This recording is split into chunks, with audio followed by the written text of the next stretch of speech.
Hello, everyone. Good evening here in Japan. Good morning to everyone back home in Canada. My name is Tom Hall. I am Team Canada's press chief, and on behalf of the Canadian Olympic Committee, it is my pleasure to welcome you to our first press conference of the 2020 Olympic Games. This morning, we're going to be announcing Team Canada's opening ceremony flag bearers. And just to note, I am here in the main press center in Japan, in our offices, which is why I've got a mask on. It's a public space. Donc, je m'appelle Tom Hall, je suis chef de presse pour l'équipe Canada et il me fait plaisir de vous accueillir de la part de l'équipe olympique canadienne.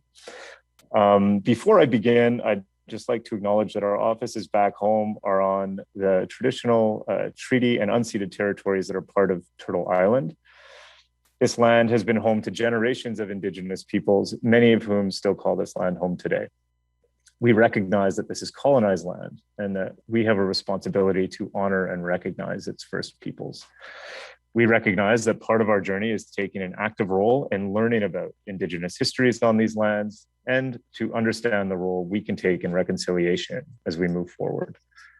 As part of our commitment to truth and reconciliation, in particular, recommendations 87 to 91, which deal with sport, the COC is committed to acknowledging the mistakes of the past and helping ensure that sport, which we know is a powerful force for positive change, is accessible to all.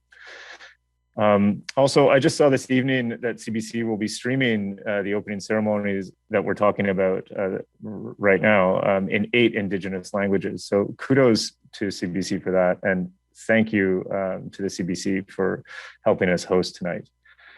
Donc, chacun de nos invités livreront une courte allocution et puis nous prendrons le temps pour vos questions.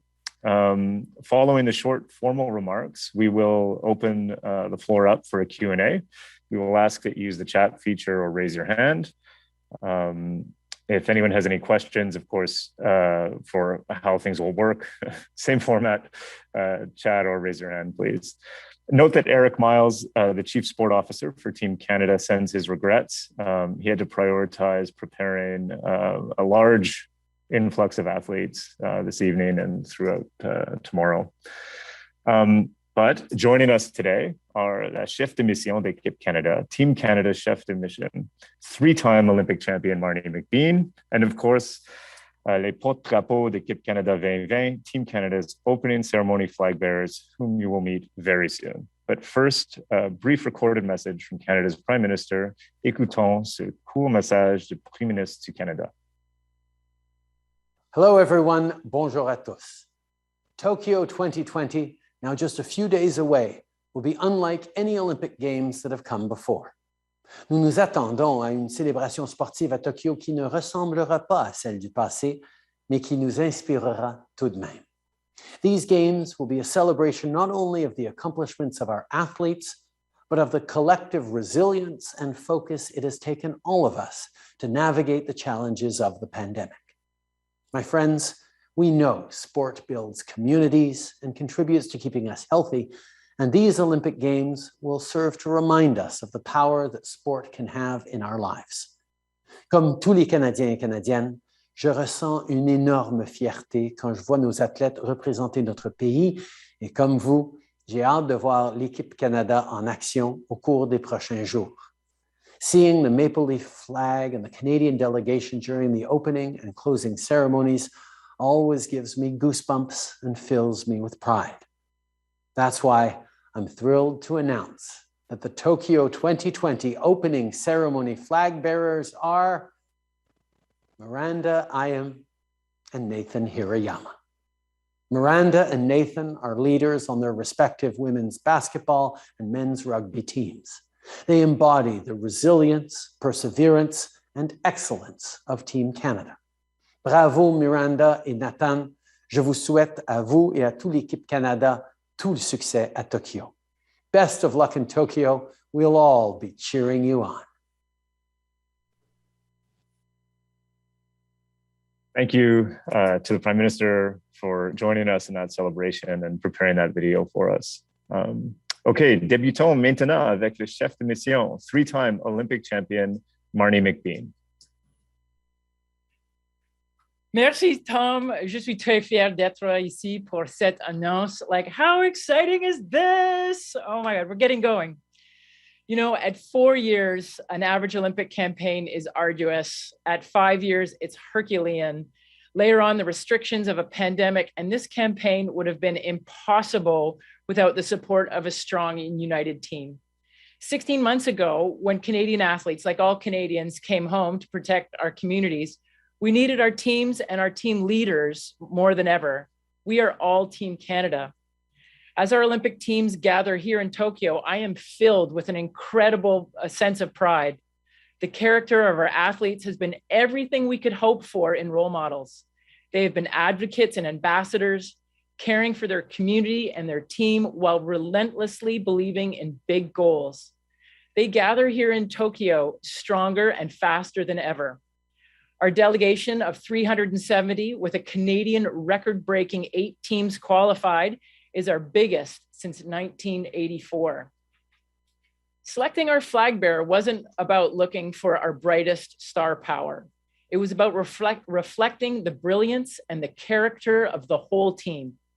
With today's selection, we continue our history of selecting talented athletes respected by their peers who have tremendous potential at these Olympic Games. With the unprecedented hurdles presented by the pandemic, as well as the associated training and qualification challenges, team sports represent unity and overcoming challenges together. It was a natural choice to choose leaders of teams to be our Team Canada leaders. Our success will continue to pivot on how we work together, the voices that build bridges between us, and the leaders that guide us and remind us that we are stronger together. J'ai maintenant le grand plaisir de vous présenter non pas un, mais 2 leaders qui conduiront Équipe Canada comme porte-drapeau à la cérémonie d'ouverture. She is a thoughtful and respected leader, making her 3rd straight Olympic appearance in women's basketball, and he is the co-captain of the men's rugby team who will be making his Olympic debut. Voici les porte-drapeaux d'Équipe Canada aux Jeux de Tokyo 2020. Please welcome Team Canada's flag bearers for Tokyo 2020, Miranda Aim and Nathan Hirayama. Woo! Over to you, Miranda. Hello, and thank you so much. I feel so honored to represent Team Canada and lead Team Canada in these opening ceremonies alongside Nate, and to represent not only my fellow athletes of Team Canada, but also the greater Team Canada, which is our nation. This past year and a half has demanded a high level of teamwork, and Canadians from coast to coast to coast stepped up and demonstrated togetherness, resilience, and solidarity. And that is why I am so proud to carry the flag for you. Je suis très fière de vous représenter, pas que mes collègues athlètes, mais aussi vous, les Canadiens, d'un nation à l'autre. Vous faites partie d'équipe Canada, surtout après cette période difficile où on a montré notre esprit de solidarité et de communauté. Je suis très, très fière. Merci beaucoup. C'est un vrai honneur. Thank you. And I should have mentioned off the top that Miranda is joining us from here in Japan, and that Nathan, who I'm about to introduce, is joining us from British Columbia. So now over to you, Nathan. Oh, thanks for having me. I'll just echo what Miranda said. It's a massive honor to have been asked to do this, especially alongside someone as decorated and has had the kind of career Miranda's had. Very excited to get over there with my squad and get into these games. Really exciting times and just a massive honor. I'm going to give our manager a bit of heck. I didn't realize I had to do it in French, so I didn't really prepare anything in French, but thank you. Merci. Excellent. Thank you, Nathan. No problem at all. Donc, félicitations and congratulations to Miranda and Nathan, and all the best to you in the upcoming Olympic basketball and rugby tournaments. And now we will take some time for questions. So again, please use the raise hand feature or chat function. And when called upon, please state your name and organization and to whom the question is directed to. En attendant la première question, un rappel d'utiliser la fonction chat ou lever le main et d'identifier votre organisme en même temps. Okay, so I think our first question is from Jamie Strachan. Hi guys, congratulations. Quite an honor. Just a question for Marnie and Miranda, who are kind of both over here on the ground here in Tokyo. Obviously, a big day internally for the Canadian team, but I'm sure you've been reading the stories here in Japan. There's a lot of pushback against these games. What have been your observations on the ground about how these games are being received and some of your thoughts on that? I'll let Miranda go first, and then I'll follow up if you'd like. All right. Yes. We know that this has been a difficult journey for the Japanese people, as well as the Tokyo 2020 organizing committee. But we know also that we have been welcomed so heartily since we've been here. Everybody has been so gracious and wonderful. I know that all the precautions, all the protocols are being followed to the rule in order to keep the athletes safe, as well as the Japanese people. So I really trust the processes that have been put in place, and I feel that they've been doing a great job and will continue to do so throughout the games.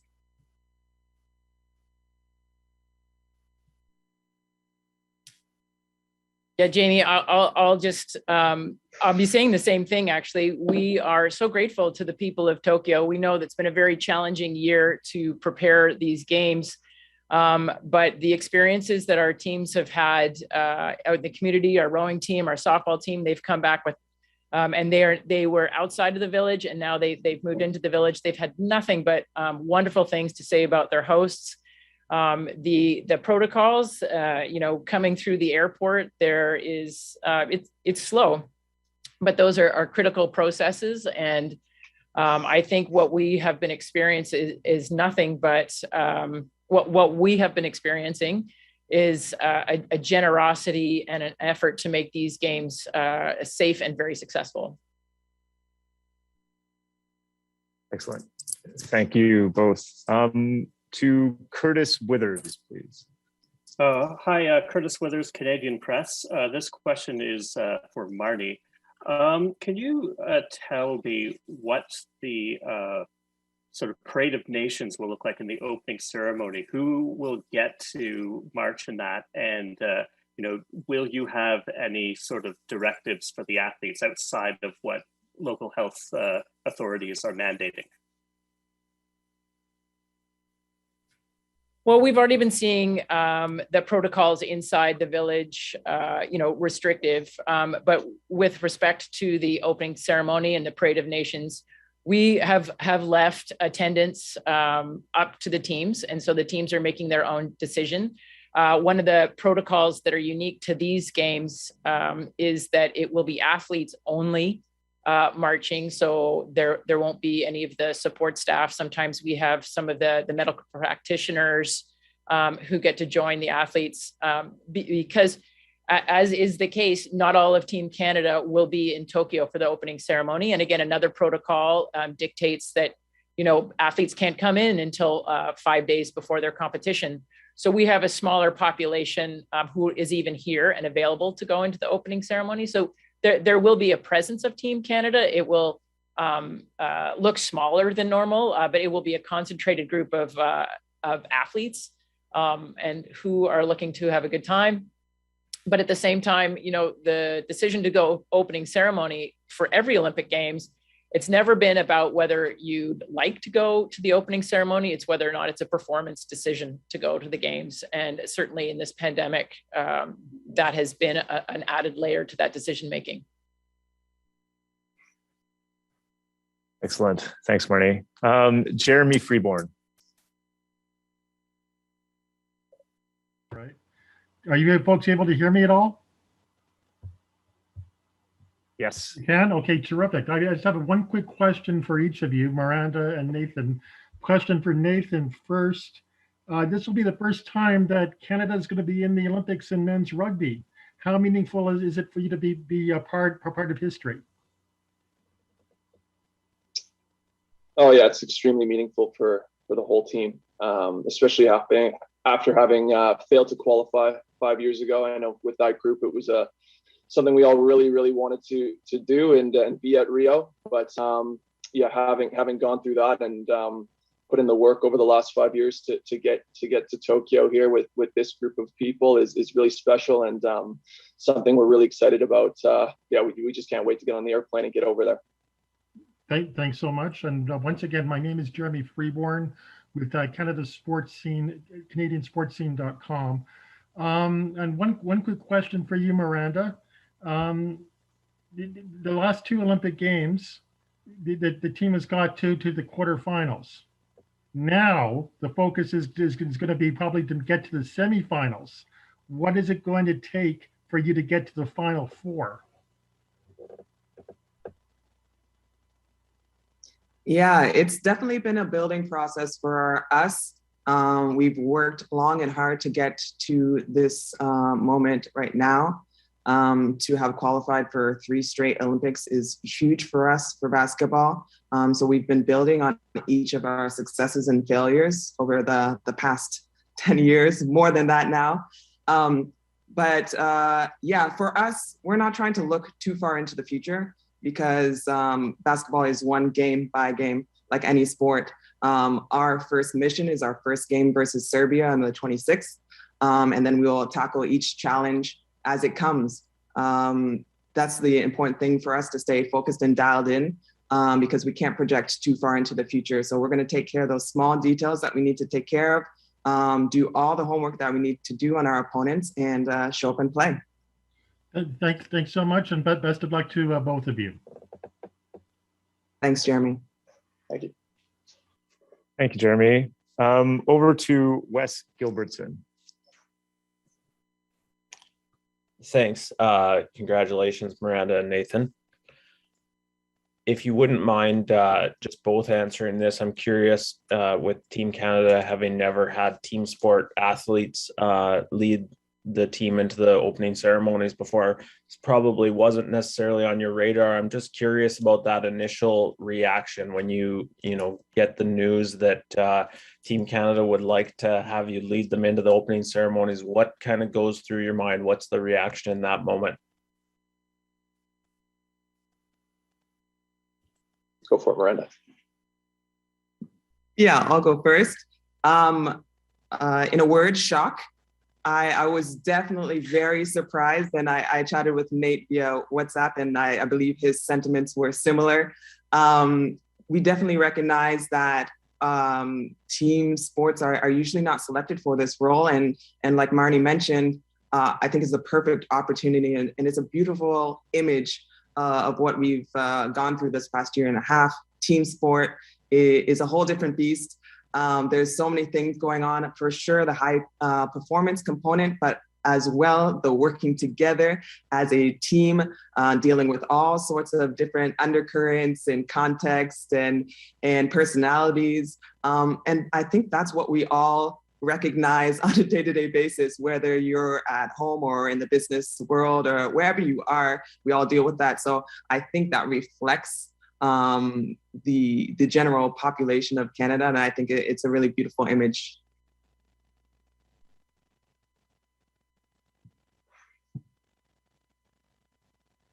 No, my reactions were, yeah, like Miranda said, it was definitely shock, and yeah, we were expressing that to each other via WhatsApp the other day. Furthest thing from my mind when Marnie asked to chat. So yeah, definitely very surprised, but just I think my biggest reaction is just very honored. Excellent. Thank you, and thanks, Wes. Rosie Domeno. Hi, and congratulations to both of you. And I would also like to ask both of you similar question to what was asked earlier, but more personal, I suppose. Entering the stadium in the opening ceremonies, how weird is that going to be without a crowd there, without fans there? I think there will only be officials and, your friendly reporters in the stands. So, Miranda, you've been through, I guess, the experience before. Nathan, it will be a first for you. Just how strange do you anticipate that will be?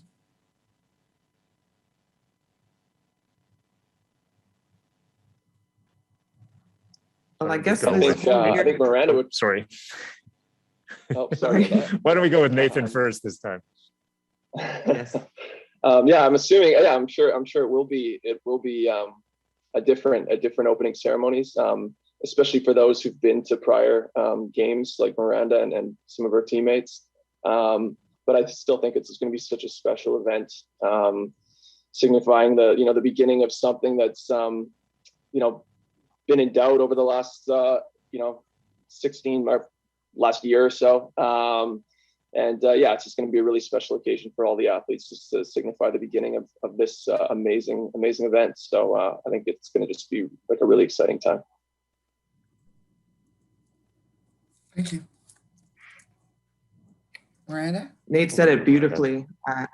Nate said it beautifully. I can't add a lot other than most athletes, or I'll speak for myself. We have been kind of operating under these conditions for a little while, training in bubbles, in empty stadiums. So we are familiar with this context already. Of course, the opening ceremony is going to look different, but like Nate said, I think it's still going to be a wonderful experience. I'm sure they're going to do a great job with the presentation, and it's going to be an exciting games. Excellent. Thank you. And thanks, Rosie. Over to Stephen D'Souza. Hi, guys. Congratulations to both of you. For Miranda and Nathan, being of both of you of being diverse backgrounds, have you thought about the role you'll play as role models for kids across Canada as they watch you walk into the stadium on Friday? Has that crossed your mind among the many things you guys are thinking about heading into the games? And I'll assign Miranda, you can go first.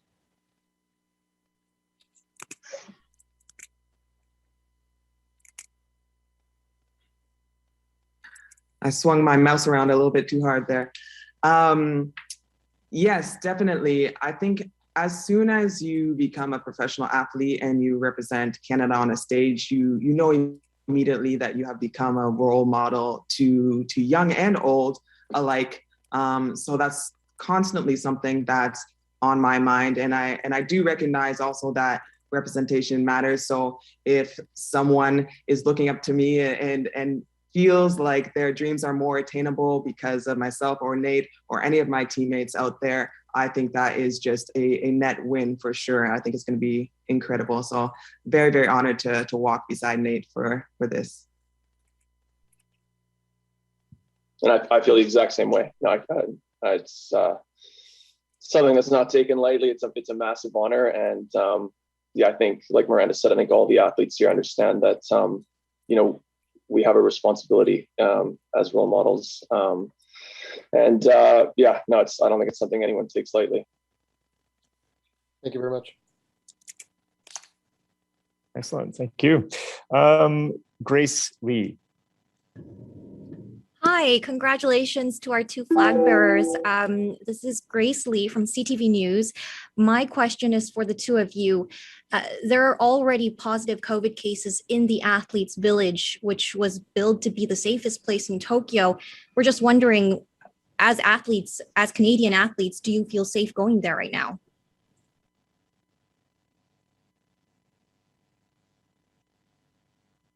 Yeah, I think as Canadian athletes, I think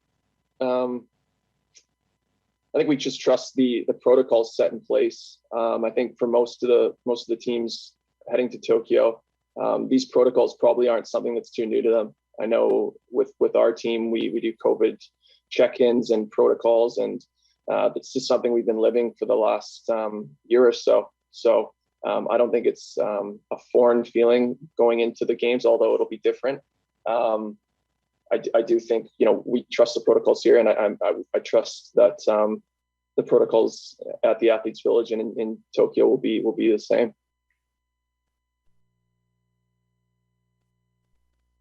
Yes, to echo those sentiments, I think the IOC and everyone involved has set out some great guidelines and protocols, and the COC as well has gone above and beyond those protocols. So we also have our own guidelines that we are following above and beyond those that have been set in place. So I feel very safe and know that we're going into a good environment and trusting that those will take care of us. Thank you. Sorry, can we ask the same question to Marnie as well?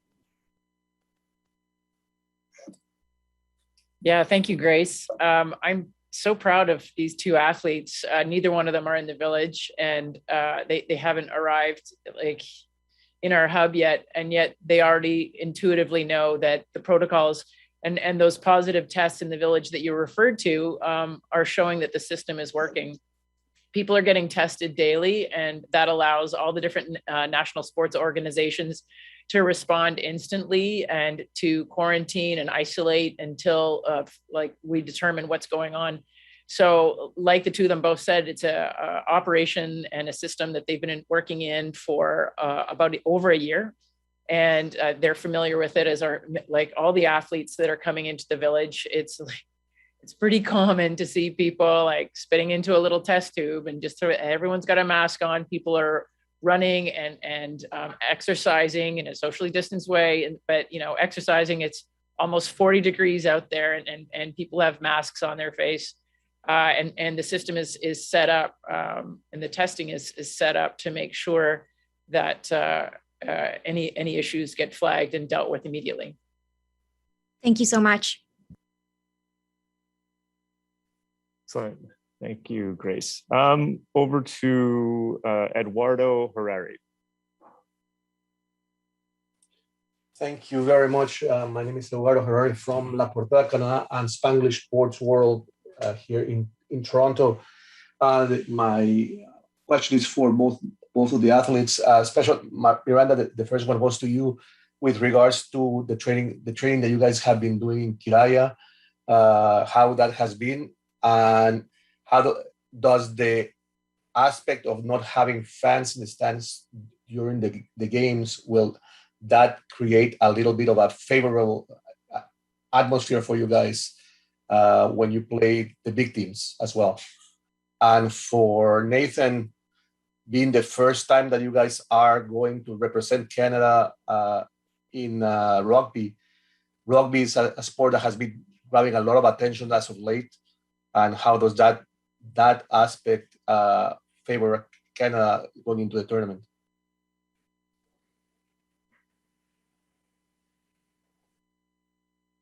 Miranda, do you want to go first?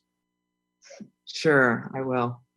Our reception by Korea City was incredible. Both the Korea City sports as well as our hotel, they were just like, we were overwhelmed by their generosity and their enthusiasm for us being there. We had many gifts exchanged safely between us. And we felt really blessed to be able to even have the opportunity to come here a couple of weeks in advance to be able to get adjusted to the time change for sure, which knocks you out, but as well just getting used to the heat and humidity as well, even though we are an indoor sport. But that has been incredible for us, and I think will be a competitive advantage as well. And your second question was about spectators. Like I said, most of us are playing pro overseas or have been playing in the American school system as well as the Canadian school system. So we are used to having no fans in the stands because that has been the norm for this past year. And you did mention that there is a favorable aspect to that. We can actually hear the plays being called. We can hear our teammates talking to us. And then you also don't have jeering fans on the other side trying to throw you off your game. So there's always pros and cons to anything. So we are definitely going to be focusing on the pros. Excellent. And over to Nathan. Yeah, I think just your question about kind of rugby kind of gaining some momentum going into these games. And yeah, it's been a really cool time for rugby in this country. Obviously not one of the major high profile sports, but just the amount it's grown within Canada in the last 5 to 6 years has been super cool to see. And going into a place like Japan to compete, where rugby's just on the rise, and they have such a competitive league over there and following. No, it's something that's going to be really exciting, and I think it's really exciting for all the athletes in rugby going there to compete. And I think as for our team, it's just a real honor and something we're really pumped about. Excellent. Thank you, Nathan. And thanks for the question, Eduardo. Okay, so we'll do, we're at time, but we have 2 more questions in the queue. So we'll do first Jamie again, and then over to Rosie, and we'll call it there. So Jamie.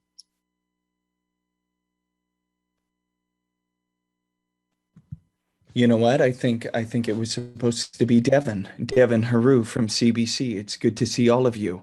I have a question for each one of you. Nathan, first for you. It strikes me that your dad, Gary, also played for the national team. You're the first father-son duo ever to play on the national team. What was that phone like with your dad, Gary, to tell him you were carrying the flag?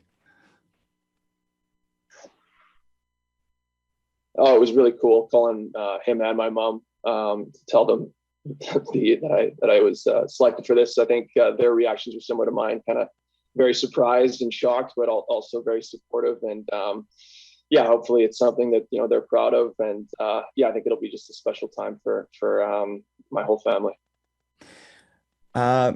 Miranda, for you, Canada's first 21 opening ceremony flag bearers were men. You talked about representation. What message do you have to young women across the country who are going to see you carrying the flag into the games? Well, that's a great question, especially since Canada Basketball has been promoting a Mad Love campaign, we call it, and talking about this exact topic, and just embracing everything that makes you who you are, specifically young female athletes. We're tall, we're strong, we're fast, we have an aggressive side sometimes, and that is our strength. Whatever your strength is, play that up to the best of your ability. Don't compare yourself to others, stay in your lane, and continue to follow your dreams. I think that would be my word of advice to any young female ballers or athletes out there. Beautiful. And finally, Marnie, I know Kathleen has been on your mind. In 1996, you and her had the pleasure of carrying the flag for Canada. What recollections do you have of that?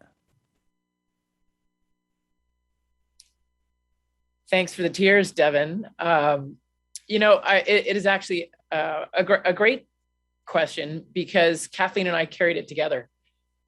And so in selecting 2 people to carry the flags, I have to admit, I don't know if they'll be carrying their own flags or if they're sharing a flag. I don't know how that's going to work. There's a meeting on the protocol for that tomorrow.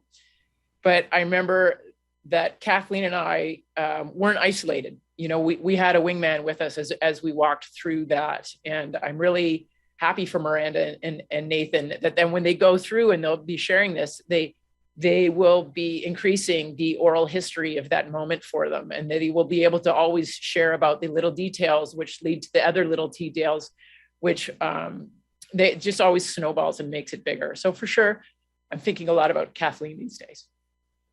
And the opening ceremony tomorrow, the opening ceremony coming up definitely reminds me of the closing ceremony that we had 25 years ago. Thank you for that, Marnie. And again, congratulations to the both of you, Nathan and Miranda. Thanks, Devin, and apologies for that. We got our names crossed over here. Okay, Rosie, last question, over to you. A question for Marnie. Hi, Marnie, nice to see you again. Reporters aren't go into the athletes' village this time as we always have before. So can you just maybe give some insight about what it's like, what's going on there? You mentioned there's a lot of spitting going on. That's become a common sight. But what are the athletes doing, because they have to be physically distanced? What kind of social life can they have? What's it like? Well, I was actually talking with somebody about this today, is that I have explored this village more than I've ever explored any other village. Olympic villages are a very special place. They always have been, and there's always these unique little corners, but often the athletes kind of took off to explore the host city, or go shopping, or to go to a mall, or, you know, get some ice cream, just to do something. And the really interesting thing that we're seeing in this village, or that I'm seeing so far, is that people are really exploring the little corners. And if I can get through this without, there is like a remembrance tree, which I found. And there's all these different little displays that I'm taking the time to go up and read and look. And everyone is having the same experience. The people I've talked to have multi-game experience. There's like, yeah, no, I don't remember walking around a village like this. You know, in the cafeteria, probably the biggest and the oddest thing, because, you know, everyone's had a year where we're used to wearing masks, but in the cafeteria, not only is there a divider, sorry about the microphone, but not only is there a divider that goes along in front of our face, but there's one in each cubicle. So you kind of feel like you're sitting in a glass box eating your meal, but it's the one time you get to take your mask off. So everyone's really happy to be there because you can see faces, but then you're kind of like, you almost need like a dry erase marker, or it's like, you know, make your call to the person on the other side. So that's kind of been a little bit interesting, but the cafeteria looks exactly the same. Like, I know exactly how to work my way around there, because it's like 9 of the other ones I've been to. The food is excellent, by the way. It's awesome food from around the world. And as always, the recycling is hardcore. The other thing I'll say about socializing is it's going to be really different these games, because a lot of socializing actually takes place after an athlete is finished. So athletes are coming in, and by definition at these games, they're 5 days away from their competition.